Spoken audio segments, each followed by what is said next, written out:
So good afternoon, everyone. Just a few items to pass along at the top here, and then I'd be happy to take your questions. So first, on Hawaii, consistent with our previous updates, the department continues to support the island of Maui.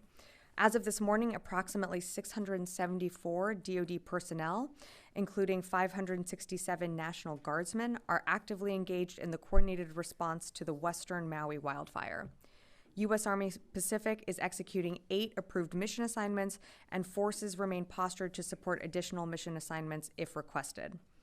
Since our last update, fuel distribution operations and the Schofield Barracks support facility missions have concluded. The JTF 50 continues to focus on search and recovery activities with Hawaii National Guard, the FBI, anthropologists from the Defense POW MIA Accounting Agency, and mortuary affairs technicians. Hawaii National Guard continues 24-hour traffic control and area security support to local law enforcement. Since August 25th, potable water teams have distributed over 4,000 gallons of water within the area. Additionally, U.S. Army Corps of Engineer advanced teams are on Maui right now, preparing to establish a long-term forward command and control center for their future debris removal mission. The County of Maui is the lead on this mission, and they are targeting a November 1st start date for the debris removal effort. U.S. Army Corps of Engineer teams are also working with local officials on design plans for the establishment of a temporary school site for local children. And our Coast Guard partners are maintaining their focus and response on minimizing maritime environmental impacts. Moving on to today, earlier today, the Secretary held a trilateral call with Japan Minister of Defense Hamada Yazuka and Republic of Korea Minister of National Defense Lee Jong-sup. The Secretary affirmed the ironclad U.S. extended deterrence commitment to Japan and the Republic of Korea. The leaders also discussed and strongly condemned North Korea's August 24th attempted space launch using ballistic missile technology as a violation of multiple UN security resolutions. Also today, the department announced a new security assistance package through the Ukraine Security Assistance Initiative to support Ukraine's battlefield needs. This $600 million package includes equipment to augment Ukraine's air defenses, artillery munitions, and other capabilities. For more information, you can visit defense.gov to see the complete details of the package. Today, Lieutenant General Mark Sassville, Vice Chief of the National Guard Bureau, is in Madison, Wisconsin for the F-35 mission arrival ceremony at the 115th Fighter Wing of the Wisconsin Air National Guard. Today's ceremony coincides with the 75th anniversary of the 115th Fighter Wing and marks the second Air National Guard wing in the nation to receive the F-35. And finally, as of Monday, there are now 319 nominations that are impacted because of Senator Tuberville's holds on our general and flag officers. For the first time in history, 3 of our military branches, the Army, the Navy, and the Marine Corps, have no Senate-confirmed service chief in place.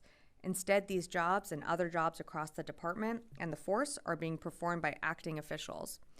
As this list of nominees continues to grow, we are continuing to see the impacts on our readiness, our national security, and our military families. As we continue to do so, we urge Senator Tuberville to lift these holds and confirm these qualified leaders who have served their country proudly and selflessly for decades. And with that, I'd be happy to take your questions. Welcome back, Lita. Thank you. Yeah. Sabrina, on the depleted uranium rounds that were announced, the Kremlin has now criticized it as a bad move, discussing the cancer-causing nature of the product, a criticism that others have brought up, obviously, in the past.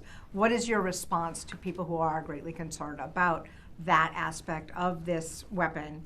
Yeah. And secondly, can you address what the U.S. thinks is the benefit that these rounds will bring, and how soon will they be on the battlefield? Sure. So on the first question, in terms of the health impacts of the depleted uranium rounds, I would push back on the assertion from Russian officials. Here, the CDC has stated that there is no evidence that the depleted uranium rounds cause cancer. The World Health Organization reports that there has been no increase of leukemia or other cancers and that have been established following any exposure to uranium or DU. and even the IAEA has stated unequivocally that there is no proven link between DU exposure and increases in cancers or significant health or environmental impacts. So I would push back on that. In terms of your second question, these are anti-tank rounds. They're meant to pierce tanks, and they're meant to be used. They will be used very effectively on the battlefield. These are standard issued rounds. These are what these Abrams tanks will use. And many militaries across the world use depleted uranium in their tanks. So we feel that these will be the most effective rounds to counter Russian tanks, and will help will help the Ukrainians to defend the battlefield, to defend their territory. And how soon? So I would let the Ukrainians announce when when the rounds will arrive. We've said pretty publicly that we expect the tanks to be arriving in Ukraine sometime in the fall, but I just don't have more specifics to offer. I'd refer you to the Ukrainians to announce when they actually arrive. But the goal is to have the rounds there specifically in time for when the tanks arrive. Is that accurate? That's the goal, yes. Yeah, hey Matt. Sabrina. On Niger, we've heard from officials that U.S. troops will be moved, repositioned within the country, and that some number of troops will be removed. Can you speak to that? And is there any threat perceived for U.S. troops at this time? Sure. So in terms of Niger, there's no perceived threat in terms of any threat to U.S. troops, and no threat of violence on the ground. This is simply a precautionary measure. So what we're doing right now is the department is repositioning some of our personnel and some of our assets from Airbase 101 in Niamey to Airbase 201 in Agadez, but it's simply precautionary. Our force posture hasn't changed in Niger.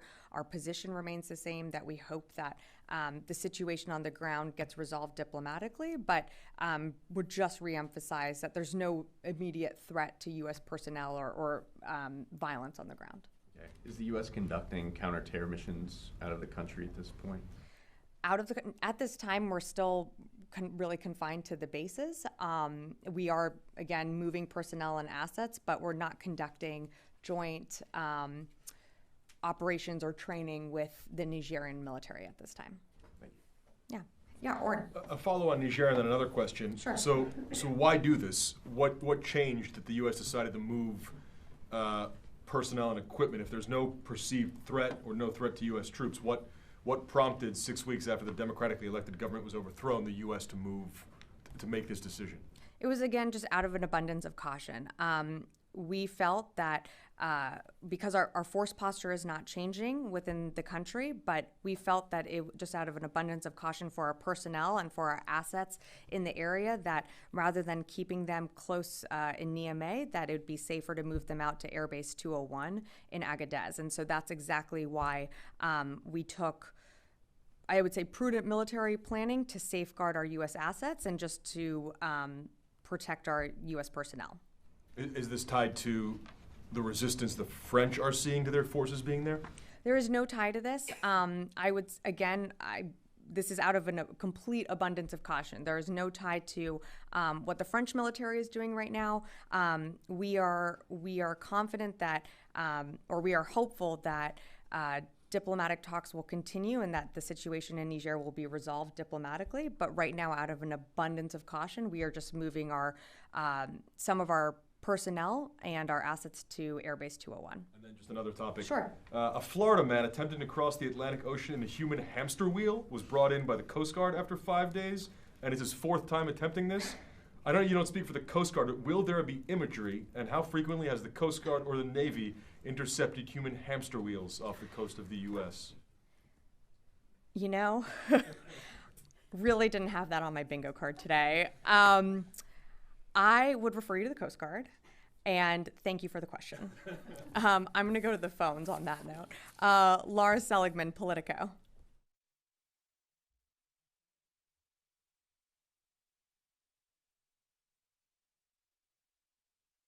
Or did Oren's question just, kick you off the phone? About Tony Capaccio, Bloomberg. Hi, I have a non-Coast Guard question. DOD last night issued a statement on a canceled key test of the Army's long-range hypersonic weapons. Sabrina, The Army was hoping to declare the weapon operational on September 30th. It was also supposed to be the U.S.'s first operational hypersonic missile to counter Russia and China. What's the view of the DoD's research and development leadership? Right? How big a setback was this non-test to meeting the September 30th operational date? Thanks, Tony, for the question. As you mentioned, the department planned to conduct a flight test in Florida to just inform the department's hypersonic technology development. But as a result of pre-flight checks, the test did not occur. The department was able to successfully collect data on the performance of the ground hardware and software that will inform the continued progress toward fielding offensive hypersonic weapons. But for further details on, why this didn't happen or why it failed, I would refer you to the Army. I'll take one more from the phone. Jeff Schogel, Task and Purpose. Thank you. On Niger, are any U.S. personnel leaving the country? Reuters had reported that personnel deemed non-essential will soon leave Niger. Thanks, Jeff, for the question. Yes, some non-essential personnel and contractors did leave the country. I want to say around July. So we have about 1,100 people in Niger right now. Again, our force posture has not changed. We are continuing to have a presence at the Air Base 101 and Air Base 201, but the only thing that's happening right now is that we have personnel moving from 101 to 201 along with our some of our assets. Okay, I'll come back in the room. Yeah, hi. Hello. Has Secretary Austin spoken to his newly confirmed Ukrainian counterpart, Romero yet? Not yet. There has not been a call set up, but we just saw that the Ukrainian parliament did confirm him, so I'm sure they will be speaking very soon. I just don't have a call to preview just yet. And of course, we do have the Ukraine Defense Contact Group coming up later this month, so I'm sure they'll also be meeting there. On Ukraine, Sure. so there are reports that Russia is amassing troops near Kupiansk and Kharkiv region to launch an attack. Do you observe any movements of the Russian troops in that area? Well, look, I'd let Ukraine speak to more of what's happening on the battlefield. We just announced another USAI package today. We announced a PDA package earlier this week. So our focus right now is making sure that Ukraine has what it needs on the battlefield, and that's flowing security assistance in when we can and as much as we can. And so, again, this last package that we rolled out, I think was our 46th package. The Ukrainians are incredibly effective on the battlefield. We're seeing some progress already being made in their counteroffensive, and so I'll just leave it at that. And how do you assess the effectiveness of the cluster munitions that Ukraine is using now? We feel that the Ukrainians are using them effectively. They're certainly, in terms of tracking how they're using the cluster munitions and locations, we feel that they're using them effectively and responsibly. Yeah, in the back. Hi, I'm Stephanie. I'm with German Welt. Let's Great. follow up to that because on September 19th, there's the next Ukraine contact group meeting in Ramstein. Will there be the question of long-range missiles on the agenda? I'm asking because today there was reports that Secretary Blinken talked about that with Kuleba of providing Ukraine with long-range missiles. I don't have anything to preview today, and I wouldn't get ahead of the contact group, certainly. The Ukrainians already have long-range missiles with the Storm Shadows that they've been using effectively as well, but I just don't have anything today to preview. Yeah, hey.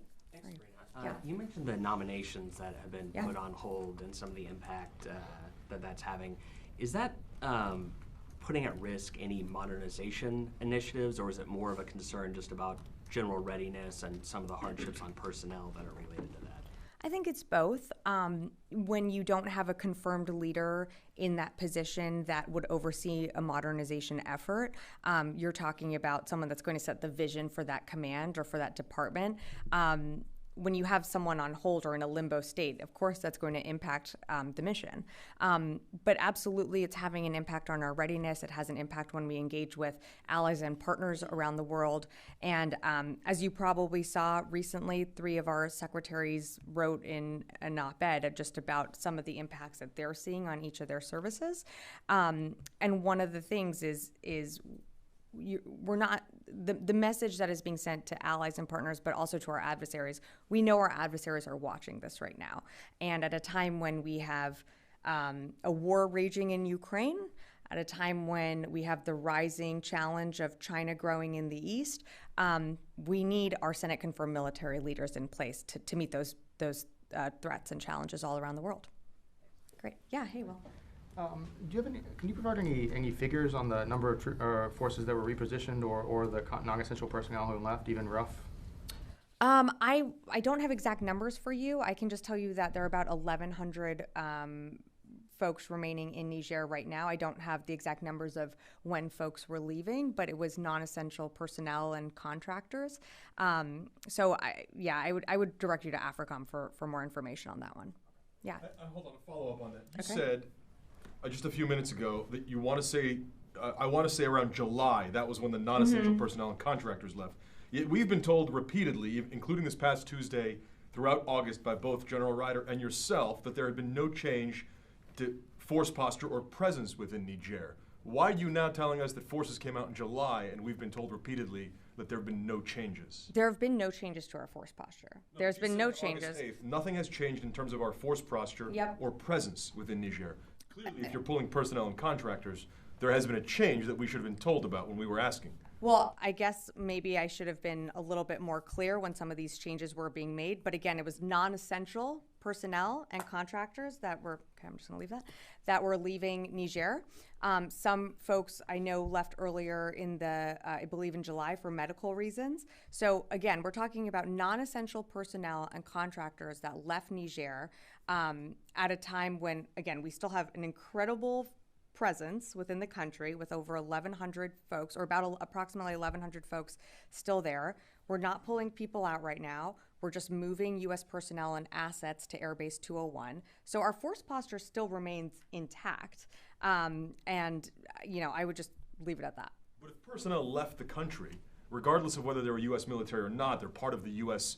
presence there. and Sure, work but with the again, it's military. non-essential personnel. Changes. Again, non-essential personnel and contractors. Next time, I think when there are departures, we will be more cognizant of letting you know. But right now, like whenever we have troops, there are levels that change at a period of time. That does not mean our force posture has changes. Just like on the eastern flank in Europe and in Poland, we have troops that come back and forth, and sometimes that posture could be around 80,000, sometimes it could be around 78,000. That doesn't mean our force posture has changed. There's a movement of folks going back and forth. So I just want to leave it at that, and next time we can be a little bit more specific. But again, nothing in terms of our force posture has changed in Niger.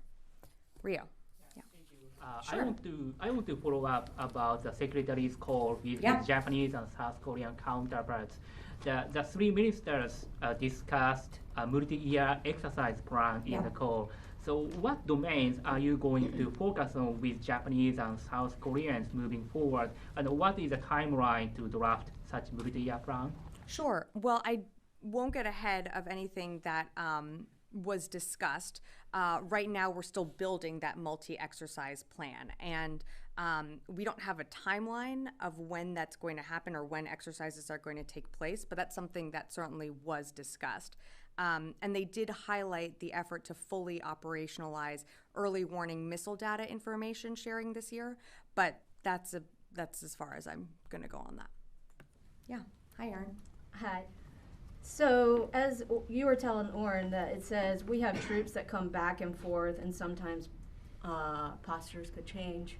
Well, our posture hasn't changed, but levels could change. Yeah.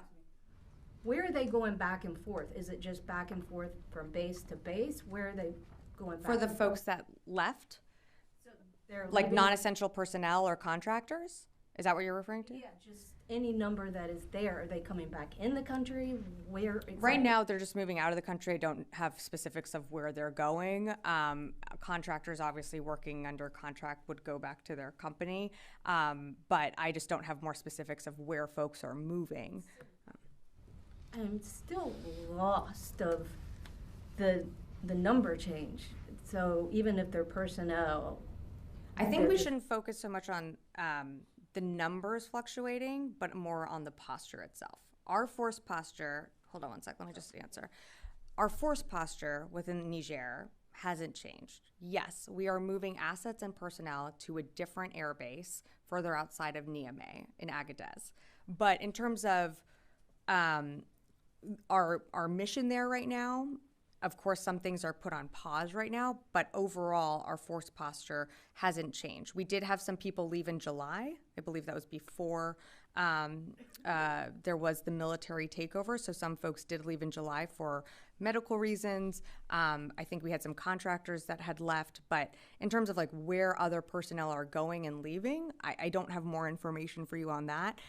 Our essential personnel are still in the country right now in Niger.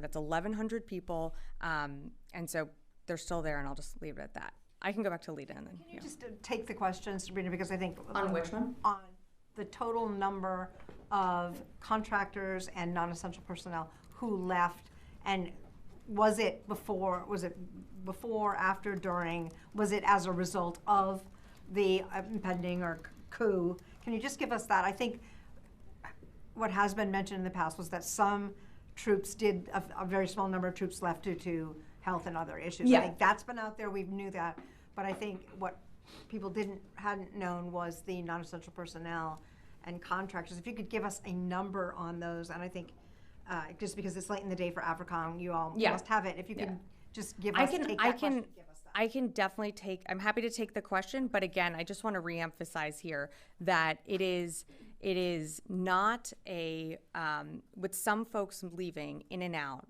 our mission, our force posture still hasn't changed. So I'm happy to take on the question on like how many folks have left.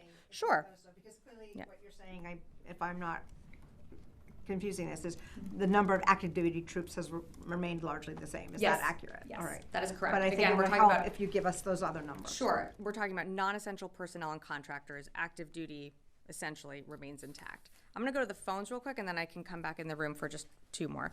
Heather, USNI. Hi, thanks so much. I was just wondering if you have any update on the situation with Iran, and if you're continuing to see the forces out there deter any tanker seizures, or if there's any plans for Marines to start going on to commercial vessels. Thanks, Heather. There's no plan right now for Marines to go on commercial vessels. I don't have an update on anything in regards to Iran. No major updates since we last briefed, but yeah, thanks for the question. I will, coming back in the room. Yeah, sure. Just a quick follow-up. And then I'll go to Missy. The move from Niamey, is that ongoing now? Has it been completed, or? It's ongoing right now. Yeah. Missy? Just to also maybe add a clarification. So the non-essential personnel is non-military personnel, non-uniformed personnel. When you said the non-military personnel and contractors. So the non-essential personnel are uniformed or not uniformed? I mean, I think non-essential personnel is non-essential to the mission itself and security and protection of our troops. I think it can encompass many things, including uniform or civilian. So I wouldn't lump it as just, it's not non-uniform or not, only uniform personnel. Yeah, if we I can get a clarification on that. Yeah, sure, no problem. Jeez, okay, I'll take yes right here, and then I'll come back around. Thanks. With regard to the new Ukraine security assistance package, Sure. Are you able to provide any more details about the electronic warfare and counter-electronic warfare systems that are included in that? Are these new capabilities or?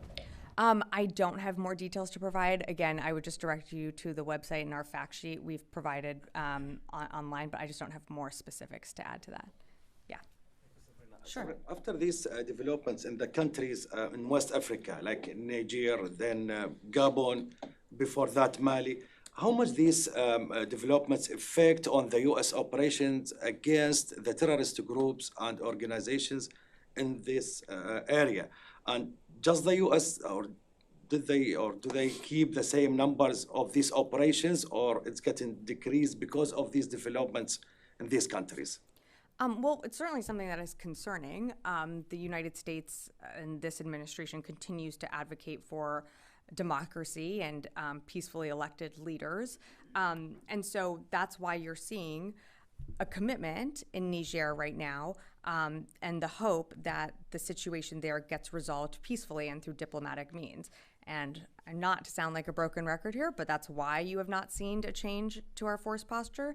You are seeing a movement out of an abundance of caution to move some personnel and some of our assets into a different area. But we're hopeful. We're hopeful that there can be some diplomatic way to resolve what's happening.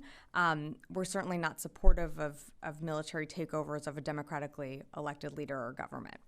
Yeah. Concerned about maybe these developments may impact these operations against these terrorist groups. We still maintain the ability to protect and protect our interests here at home and our partners and allies in the region. Do you have one? I'll take this as the last one. Yeah. Yep. So on Niger, is there an expectation that additional precautionary repositionings are going to be taking place, like this ongoing one that you mentioned? Like an additional to like a different movement? Another movement from Airbase 101 to 201 in the future after this one concludes? I think we have a personnel that are going to continue moving. I don't know that it's like one movement or like multiple. It is precautionary again, and we're moving just our personnel and assets over to Airbase 201. Once that is in place, we will stop. That it will be concluded, but I don't have like more missions to announce or any other additional movements at this time. Yeah. All of them, Sabrina? Sorry. No, there will be a small group that remains at Airbase 101. Okay, great. Thanks. I'll leave it at that. Great. Thank you.